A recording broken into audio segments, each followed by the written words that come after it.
Welcome back to another video. My name is Abby and today's video is a little something special. I recently got to sit down with Caleb from Pluto's Gate, which is a channel all about manifesting, how to change your belief systems, and basically giving you tools on how to change to the life that you want to live. This video is part 2 of a 2-part series. The first video is actually on his channel. All the information for his videos, for his channel, and for the first part of this video is linked below in the description.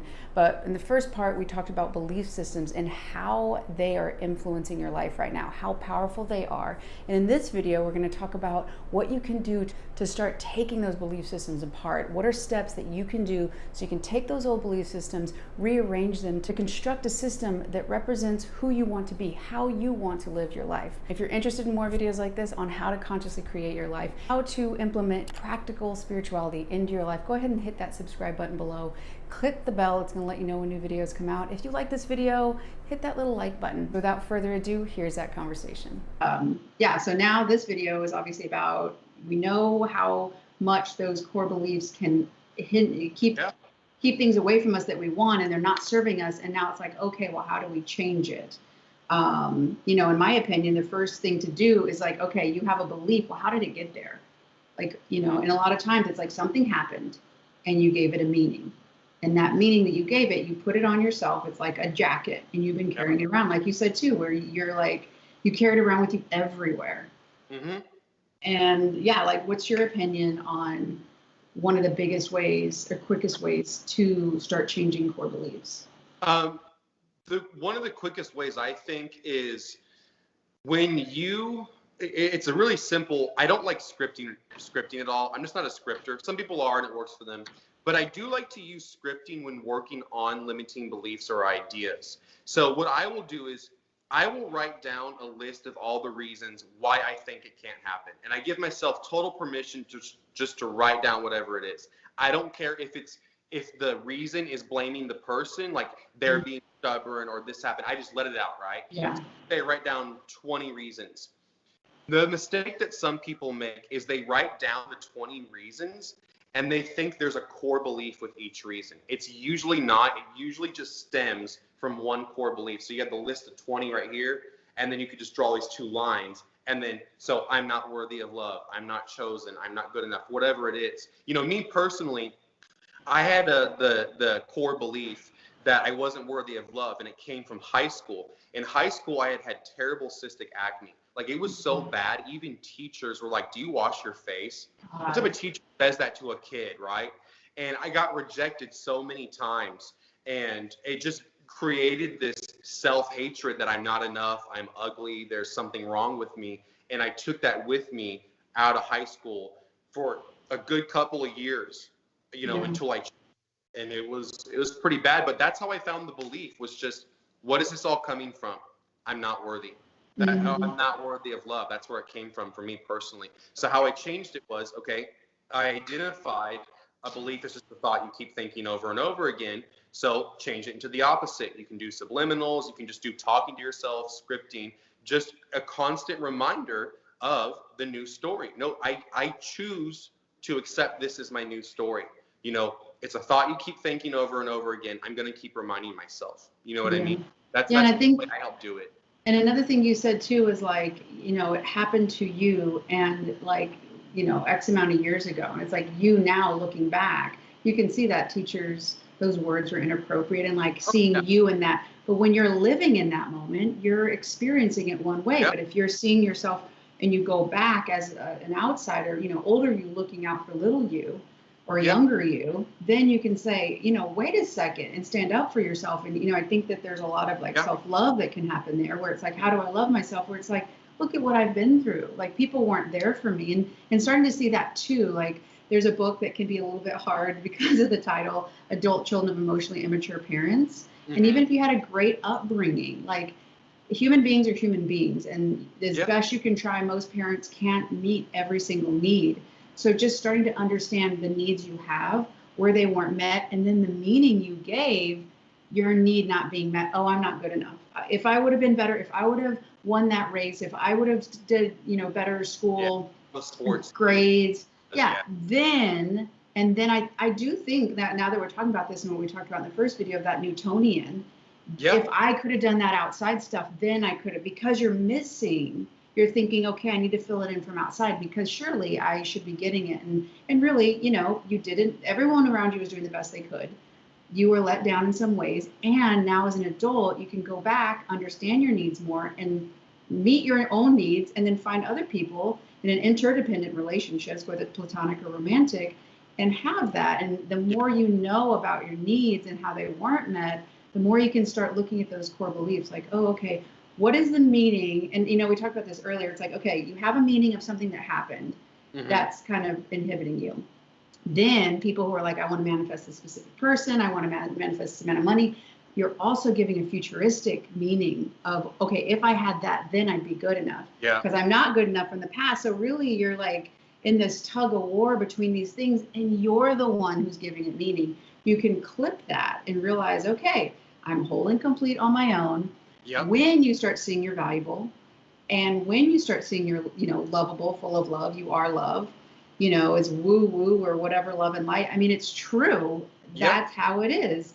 And when you start doing that in the quantum ways Dr. Joe Dispenza talks about, then you radiate it. So it's like you're calling now out for experiences that are going to reflect that. And if we're looking in a mirror and we're whole and complete and we're like, you know, in our the best of the best, and we got our outfit that, you know, you're like you're going to see those reflections of people, places, circumstances. Conceited. It's having confidence. Yeah. And confidence and conceited.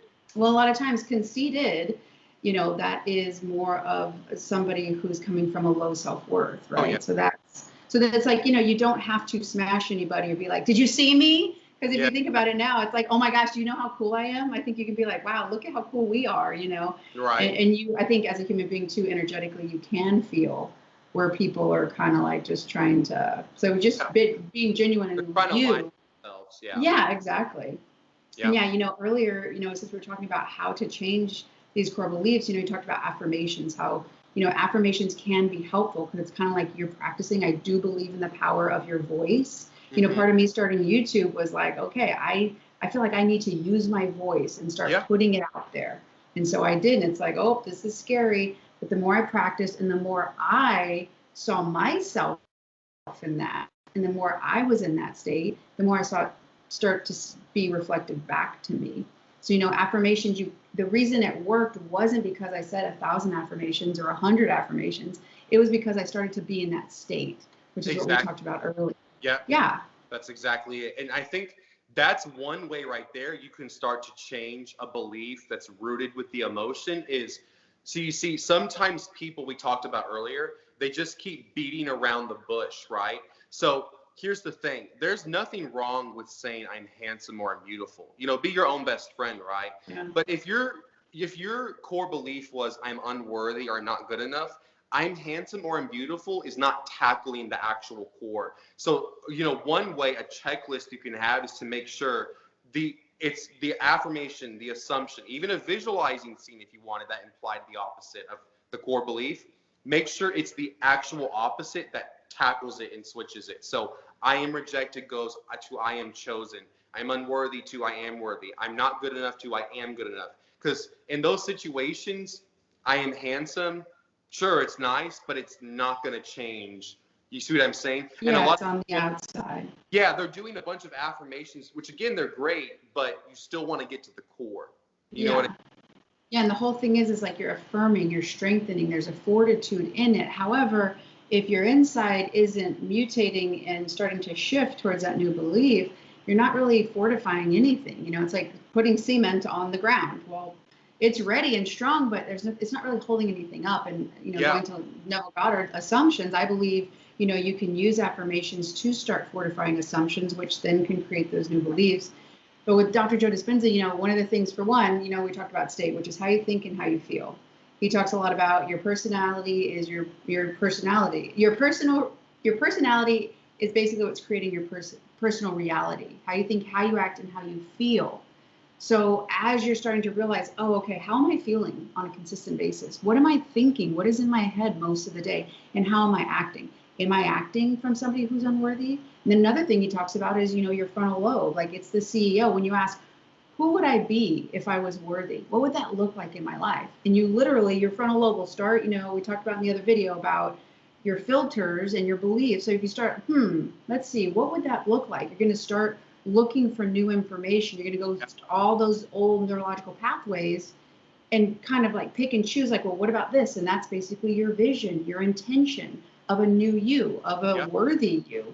And so it's like starting to understand the framework of like, okay, you know, only you know what you're thinking about on a daily basis. And a lot of it's subconscious, so you don't know, but starting to become aware, starting to ask yourself those questions, like you're saying, to shift to, okay, what would it be like to be fully accepted and like chosen and worthy? Validated, all those Yeah, things. exactly. And as you start to ask yourself, you're literally feeling, you know, you talk a lot about Neville Goddard and you're okay, what would that, and it's like you're trying this new you on. Because at any moment, at any part of the day, you can change your personality. It's literally how you think, how you act, and how you feel. It has to take years to do. Yeah, no. And I mean, literally, a lot of people's personality is a coping mechanism. Like they've created this, I mean, mine included, like getting a lot of attention was one way that as a kid, it helped me feel better and feel good. It's serving me now. And I realize, I don't always have to do that. It can be beneficial to everybody involved. And, you know, that's a benefit and like realizing that. So letting go and realizing, okay, what is it that you really want and need? Who is it that you want to be? How do you want to feel? What do you want your life to look like? So starting to ask questions and break down this fortified, unworthy or unlovable or, you know, scarcity mindset. Everything is changeable. And the more you take away, you know, I always think of like, we talked about this earlier too, like having faith in something or fearing something. They're both future, right? Conscious choice too. Yeah. And they both you can't see them right now. And it's like there's a bucket there and there's a bucket there. You're going to put your faith in the bucket of fear. Or you're going to put your faith in the bucket of hope. And the choice is yours. And it's only that person's choice. And they make that every single day with that intention, which is that northern star.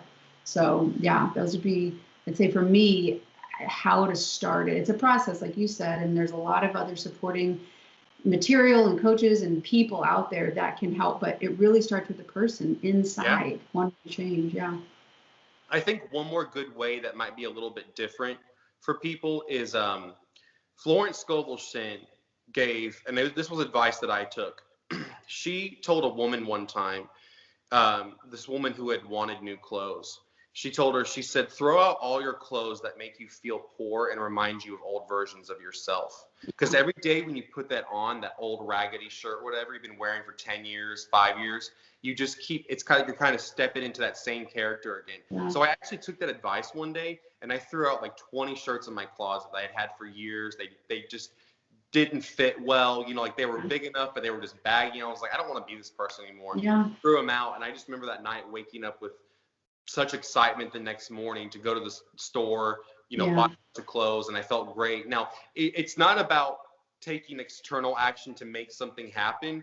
It's taking action in a healthy way. So it's not like reaching out to your person and begging them to love you. It's, I'm going to do stuff that makes me feel better. I've been putting off getting rid of these clothes for so long, and it make me feel, you know, raggedy and slobby. I don't want to be that person anymore. So I make an external change to make me feel better, not to beg for something to happen. You know what I mean? Yeah. And I mean, you, in that moment, you took action as that future you. The future you didn't have those clothes. So that wasn't, you know, in my opinion, you felt better because you did the outside change. You made a change and a choice for you, and you voted for you, and you started acting like that future version of you now, had the thoughts and the feelings that that's not what I wear anymore, actually. You know, and like you're saying, it doesn't have to do with clothes or a person. It has to do with the decision you make on who you are going to be. On new me right now, Yeah, exactly. So I think that's a great place to end. Thank you for your time and all your information and sharing that. Yeah, thank you so much. All right, bye guys.